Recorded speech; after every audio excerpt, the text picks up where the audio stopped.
I am so excited. We have with us today a really special woman.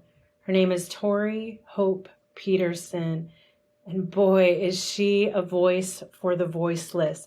And her story is fantastic. It's about finding faith through family in foster care. But I don't want to steal any of the good stuff that we've got going. I just want to welcome you, Tori. Thanks for being here with us. Thank you so much for having me. I'm so excited. Yay. And I didn't say that you're a speaker, a best-selling author. You've just come out with a book called Foster, and it is about your courageous story, and it's powerful, and it is God's redemption in your life. Thank you. Thank you so much. So I know that all of our folks don't have the backstory on Tori Petersen. So would you do me a favor? Would you give us the backstory of how did you enter foster care? At what age did you enter foster care? That kind of a thing. Yeah, so I first entered the foster care system when I was 3 years old, and that was due to a drug bust. And I wanted to be with my mom. I didn't want to be in the foster care system, so I was really happy to be reunified just months later. And I had really an ordinary childhood in those elementary years. At least I thought I did. Um, didn't really know any other life, so I thought that we lived a good life. And then the abuse and neglect, it started to increase as my mom got older. Her mental illness seemed to get worse, and that is what led me into the foster care system again as an adolescent. And that time I was very happy to go into the system. I just felt kind of hopeless living with my mom. Like I wanted an escape. I have a sister who's 10 years younger than I am. And I was like, okay, this is our opportunity to have a family. This is our opportunity to just start again, not be going through the abuse and being called the mean names and words. So when we went in the foster care system again, I was very hopeful, but my sister and I were actually separated. I don't even know if we were there for a month in that first foster home together. Then I went to go move throughout 10 more homes, and I emancipated the day I turned 18. And then, I came to know the Lord. And that was really, God really did transform me. I had a track coach who poured into me. And that's how I really became who I am now, which is a whole different side of the story. Yeah, and you're an incredible woman now. You've gone and you give back.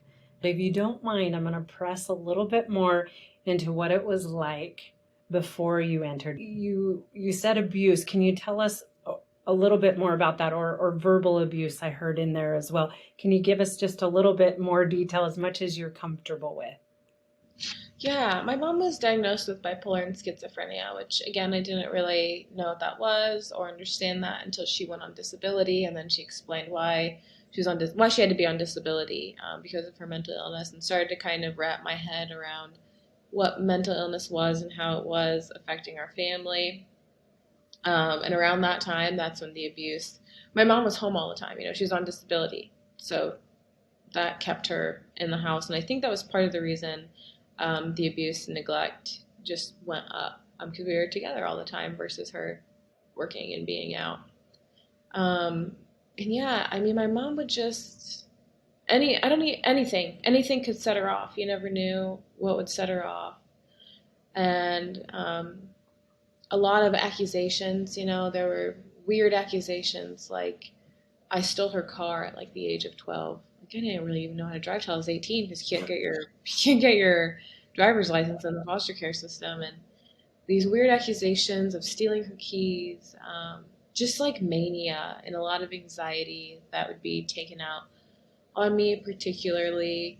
Um, I remember one time I got on the bus and I had a bruise from my hip to my ribs, and I lifted up my shirt and I was just hoping that the girl I was sitting next to would tell somebody so that I could possibly not go home that day, but I didn't have the guts to tell anybody else because my mom always said that foster care would be worse if no one would ever love me as much as she loved me. And I believed those things. And it induced a lot of fear on me to stay quiet. Yeah, I'm sorry to hear those things. They're awful and they're horrible. And it sounds like you didn't have a voice. You weren't able to find your own words. Would that be true? Oh my gosh. Absolutely. While living with my mom, and then even more so when I was in the foster care system. Like, I just wanted to have a say in my life. I wanted to know what was going on before I was moved to the next home. Um, Wanted to have a suggestion on kinship care, a suggestion on anything, on my education, anything really. And yes, I think my voice was silenced so many times. And that's been one of the most healing things in the after foster care. And what I do now is that I get to be heard by a lot of people. I got to write a book. And the amount of people that have already purchased it, it's not even out yet. I mean, by the time people listen to this, it will be. But the amount of people that have already just endorsed my voice, it's so healing compared to the people who really oppressed it. Like, oppressed is such a big scary word, but that is really what happened. Now, you mentioned you had a younger sibling. There's this term that's used in foster care a lot. It's called parentification. So, really, children become parents when parents aren't able to parent. Was that your experience too? Yeah, I would say that it definitely was. I would like go hang out with friends while I was living with my mom. I'd put my sister in the stroller and I'd walk her all over town. She'd come to the mall and the movies with me, and I would make sure that she was fed. I mean, I remember like bottle feeding my sister when she was like a month, 2 months old. Um, so yeah, I would definitely say that there was some part in that. And then foster parents always said with that first home that we were in, I remember they said that you got to stop being her mom. She didn't really know what that meant. You don't know what that means when you're like 12. But at the same time, I was like, this is my job. It's what I've always done. What do you mean? Absolutely. And it sounds like, again, a bit of you didn't have a voice in that. And it's what you had to do, right? You had no other choice. That's what kept her alive and kept her safe. And I'm assuming the bond between the two of you at that point was a very strong and tight bond. Is that true? Oh yeah, yeah. Yeah. I mean, I don't even know how to explain it. I guess the best way to explain it is to explain how it is now. So me and my sister were separated uh, for years. I think it was about like how many years was it apart? I think we were at like 8 years apart, and then life brought us back together. And my sister lives with me now, and there are just times when I'm like, how did everything just fall back into place? Like, how are we just so close? Like, how is everything so normal? Um, and it's like, right, it's because she's my biological sister. And I suppose that's just how things are. Like, it's just so natural. I wonder if we can fast forward a little bit. As I've listened to your story, you said something that I thought was one of the most powerful things I've ever heard, Tori. You said, if we're made in God's image, we're going to suffer. How did you come to the knowledge of that? Well, I think just being in the church, and I was very skeptical about God, very skeptical about Jesus, and so I thought about him a lot because I thought, how can everyone else rationalize this being real and true? And so I thought about God a lot. I thought about Jesus a lot. Um, and I really listened to sermons, and I read a lot of books, like theology. Like, I was reading like theology and philosophy when I was a senior in high school because I just found it intriguing.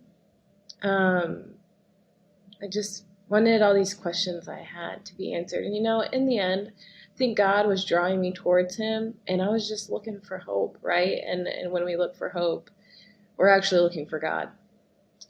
And so I think I was looking for that, and I I mean, I just like started to understand who Jesus was more. So Jesus came to earth, right? And he lived a human life so that he could show us that he wanted to understand us, so that he could show us that he's humble and willing to be lonely. You know, he could understand us from a very powerful, godly way by just like looking at us, you know, from the sky and saying, yeah, I get it. But instead, he was like, I'm going to make myself like you.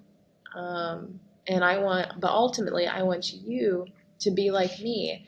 And so I thought, okay, if I'm like Jesus, you know, like the pinnacle of his life was his death. And he saved people at the pinnacle of his life, which was his death. And that's how he showed love. And if we're called to reflect him, and if we are made in God's image, then I suppose that means, right? Like when we look at the life of Jesus, the pinnacle was suffering. So we're going to have some suffering, but the hope is that that's never wasted. Suffering is for the sake of love. We see that in Jesus' life. Suffering is for the sake of others. It draws us closer to Jesus, to the heart of Jesus, closer to God. Um, and in it, you know, in suffering, I've always, it's almost, I mean, I know it's so trite to some people, but really it's a gift. There was a sound bite there, and it was, if you're looking for hope, you're really looking for God.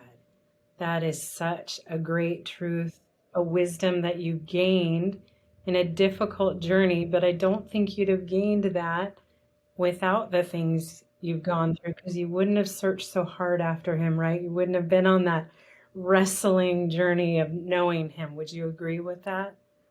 Oh, absolutely. There's this Mary Oliver quote. It says, "Someone I loved once gave me a box full of darkness, and it took me years to understand that this too was a gift." And I just identify with that quote so much. Yeah, and you know, I think about the darkness that my mom gave me and the darkness that my life, the foster care system, all that gave me, and how God has truly turned it into a gift. Yeah, and you are that gift as well, just you and your being. You are that gift from the Father of Heavenly Lights. I love what he talked about in his suffering, which is the joy set before him, and we were that joy that was set before him. And I think a great question we can ask ourselves is who, once we've suffered, who can benefit? Who's the joy set before us? Who can we help with what's happened to us? And, I want to go back in your journey a little bit. If you don't mind, we'll transition there. We'll hop back into it. You talk about in your book that you found family and you found faith. And I don't know if they're inextricably linked for you. I have a feeling they might be. But you mentioned this track coach. What's his name? Tell us more about him and your journey into his family and kind of who he is to you now. Yeah. Scott started being my track coach my sophomore year of high school. And you know, he was like a mentor to me. He, you know, I think from the very beginning, he just saw me differently. That was the big thing. There were people that told him, wash your hands of that girl. She's trouble. She's going to get you in trouble. And he just never saw me that way. You know, he would be alone at the track with me, and he wasn't scared to just pour into me and tell me the truth like a lot of other people were. He didn't shy away from just loving me from the very beginning. And then in between my junior and senior year of high school, that's when we got really close. And he told me, he's like, Tori, I think you can go on and win the state track meet. I was kind of taken back by that. I was like, is he like talking to me? We were the only two people on the track that day, but I was like, is he talking to me? Because people didn't say stuff like that to me. Seriously, people were like, you're going to be a statistic. Like, you're going to fall into the stereotypes. You're going to be like your mom, which to me meant like your children are going to end up in foster care and you're going to like end up on drugs and hurting your children. And all those things were really scary. But I did believe them. And then Scott gave me like this very like tangible vision of like, oh, okay, I can win the state track meet. That sounds really fun. Um, and I was like, okay, if it doesn't happen, like if it doesn't work out, I'm just gonna blame him. because he's the one who's like proposing this crazy thing. And we just became so close through that. He became my best friend, and I don't share this part a lot, but I think you would appreciate it, especially with your background. I was in the foster care system, and I just had like a lot of dark thoughts. I just didn't know like what's the point of my life. At times, I just thought that I should just end it. Like I didn't want to exist. But then I would be like, oh well, but today I get to go to practice with Scott. Oh, but today I have a track meet. Oh, but today I'm going to go to track practice. Oh, today there's a relay that's depending on me. And through all those and todays, I just kept going. And then I became a four-time state champion in track and field.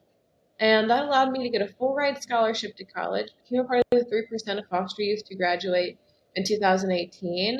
And before all that, Scott took me in and he welcomed me into his family. And he's the man who walked me down the aisle at my wedding. He's who my kids call grandpa. And he's still my best friend. Sorry, the tears are coming. I'm going to let them come because it's beautiful. It's a really beautiful story. And I think it impacts all of us deeply to hear that somebody spoke differently over you and believed in you and was able to change the trajectory of your life because of different words, he gave you a different option, right? There was option B. There was kind of this option A. Everybody was saying that this is what's going to happen. And he said, well, there's option B. There's another choice. And it sounds like he also gave you that choice, right? And now you finally had some choice of your own because you were going to still have to do the hard work at the track, right? Nobody was going to hand you that medal, right? You're going to earn it, and you're going to earn some self-esteem and some self-worth and all kinds of other things in the process. I wonder, he spoke that over you about being a track superstar like you did become. He was right. What else did he speak over your worth? Do you remember? Are there any words that he spoke that were maybe different than the words that you'd always heard? You know, I think it wasn't necessarily like he spoke. He's actually a very terse and quiet man. I think it's the fact that he kept showing up. And there was, when I moved in with him, there were times where he'd be like, I'm going to leave. You don't want me anymore. You don't want me to be here. And he would just be like, that's not true. This house is always your house. Your room is always open. The door is always open. And he was just very consistent in that, like never, ever stopped pursuing me as his daughter, even when I would kind of run away. And I think that's the thing that really made it so that like I knew he wasn't going to go anywhere. I knew that he really wanted me. That's what was the most important to me because I just always felt like I couldn't believe that anyone would ever really want me.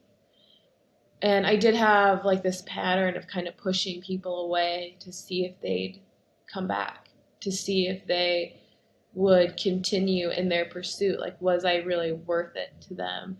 And him and my husband are really the only people that that have shown me that yes. And God, yeah, Yeah. they've shown you what God's love is like. He's relentless, his relentless pursuit of you through them, these men. Hmm. Yeah. It's a beautiful, beautiful picture. I love that he's a man of few words, but it sounded like he gave you choice, something you hadn't had prior to. With those little jokes, you kind of had some choices you could have made. But his love was relentless. Oh yeah. And he did. I guess he did. He was a man of very few words, but I guess when he spoke, it was like just simple and encouraging. I remember another thing he always told me. If there was kind of a hard choice to be made, he would always say, "I know you're gonna make the right choice. I know you're gonna do the right thing. Like you're so smart. I know you're gonna do Mm. the right thing." And I'd be like, "What do you think I should do? Like, what should I do in this situation?" And he'd be like, "You have two great options, or you have two options, or you have this many options. Like, I know you're gonna do the right thing." So he had belief in you, is what I keep hearing. He had belief in your potential, not only your future potential, but your current the opposite of that message that you'd received over and over of being a liar or a manipulator or whatever it was. And he was offering something different of a belief in you, and just even that power, that force to be reckoned with. He saw that and he was going to point it in a great direction. Yeah, yeah. And I think he just gave me confidence in myself, like belief in myself, as he believed in me. What a gift. What a big, big gift that gives to your own children today, I bet, and to your husband and everyone who comes in contact with you. Yeah. I want to know, how did you come to faith? Can you tell us a little bit more about the faith part of your journey? Yeah, that is a complex, long story. Because, like I said, I was so skeptical of God. I just was like, okay, if God's so good, then why does my life suck? That was like the big question. And also, like, if God is so good, why do other people who are probably like way more innocent than me, like, their life sucks way more than mine? I just had a problem with the like I felt like there was an injustice in the world and God had not made it right. And that was like so frustrating to me. And I also always asked God, the God that I didn't believe in, the God that I didn't think was real. Like I talked to him all the time still. I was like, okay, if you're so good and so loving, then like why didn't you give me a dad? That would have, solved a lot of problems. I wouldn't have went into the foster care system. Ask that question a lot. And I think again, people showed up in my life. When I tell my story, I realize that it has so little to do with me. It really does. And people are like, you're amazing, and I'm like, that's really nice. But if we're actually honest, the story has a lot more to do with God placing the right people in front of me at his perfect timing at the final hour, so that I learned how to trust in him, so I could see that he was preparing me. Like all of the things that God does well, that God does perfectly, he was doing. But like kind of like the scales on my eyes, the scales of skepticism just had to be peeled away.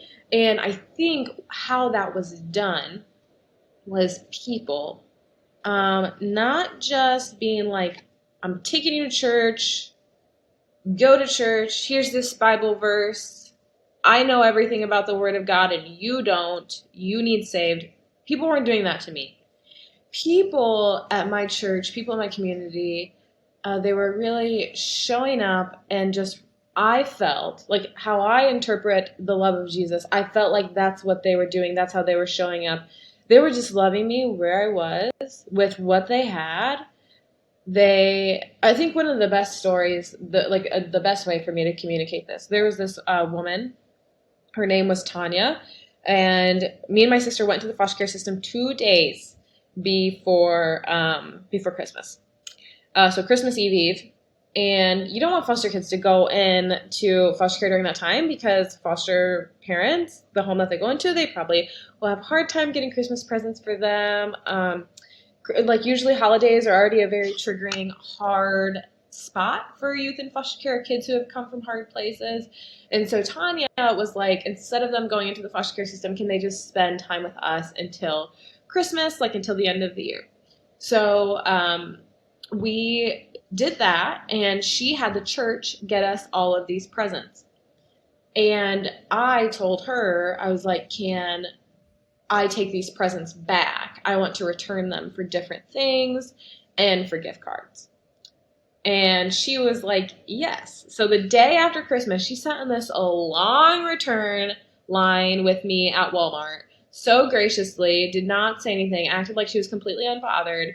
And then, I become older and more mature. I'm like an adult person now. And I'm like, Tanya, why did you let me do that? Like, why did you not teach me a lesson on gratefulness and like entitlement? Like, that was ridiculous. And she was just like, that's not what would have taught you love in that moment. Like, you needed to be loved, and that just wouldn't have communicated love to you. And that just like blew my mind, like totally just changed my perspective of like what love was. And there are I could tell you story after story after story of people in my church who kind of showed up for me like that and who loved me really well right where I was in my immaturity and in my sadness in the foster care system. And didn't like, they weren't like, oh, she needs to be saved. And then when I was saved, I never felt like my church was like, look, we saved her.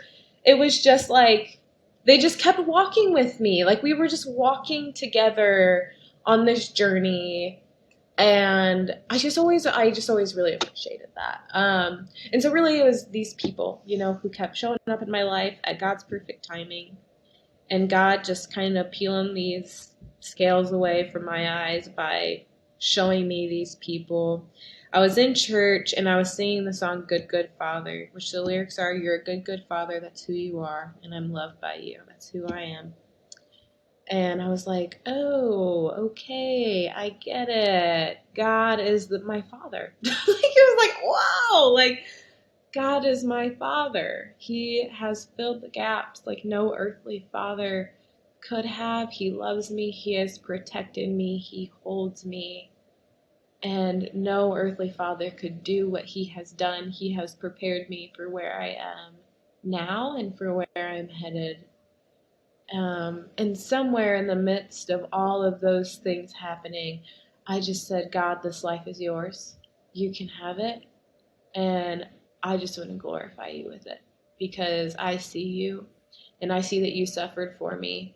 And if I see that you suffered for me, and if I have to like suffer, like the way that I've suffered is like a speck, like even littler than a speck, in the way that you have suffered for me, then I will do it. Like, I will be yours, your witness. Just do what you want. There was so much there, Tori, just so much that he's taught you through the journey. And I was even thinking that gift of darkness, that box that you talked about, you don't even have an earthly father to tarnish his image either, right? You get to have that pure reflection of his image in your life, and nobody else and all their humanness has marred that. I want to wrap our time up together.